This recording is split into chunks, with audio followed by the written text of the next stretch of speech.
Good morning everyone. Today we're going to report the SOLAS Part 2.1, Part B4, and Regulation 22, 24, and 25.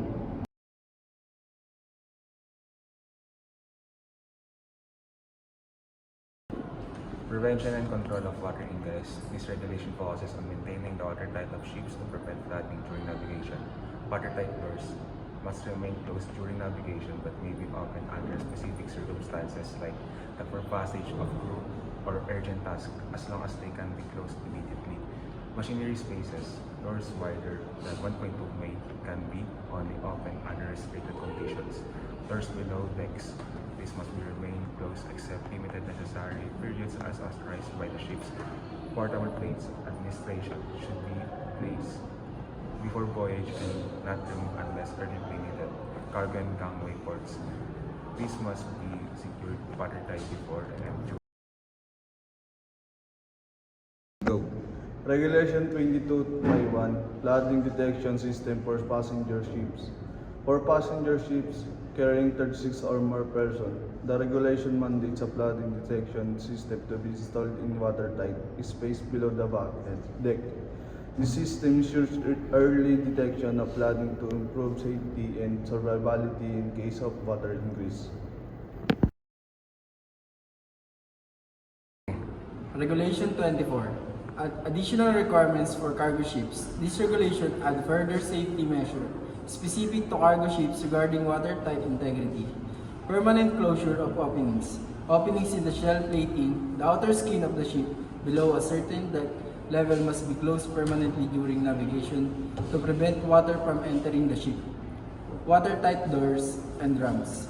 Door and ramps used to divide large cargo spaces must be closed before the ships departs and remain shut during the voyage.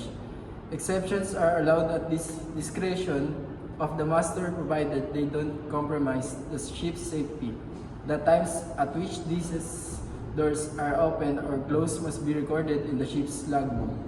Authorization for opening. The officers on watch must authorize the use of doors and hatch covers that vital for maintaining watertight intake. Regulation 25, Water Level Detector for Single-Hold Cargo Ship. This regulation applies to single-hold cargo ship except Carriers and Bill. Before 2007, aiming to enhance their safety against flooding. Water level detector, ship with a single cargo hold or those with cargo hold not separate by watertight bulkheads must be equipped with water level detector by December 31, 2009.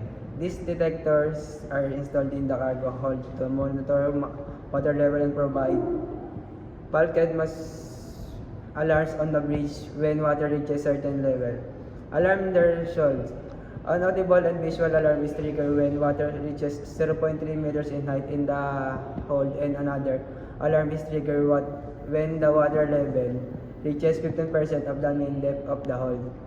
Exemption. Ship compliant with other regulations like SOLAS Chapter 4 or those with watertight side compartments may be exempt from this requirement. Those are the explanation about SOLAS Part 2.1, Part B for Regulation 22, 24, 25.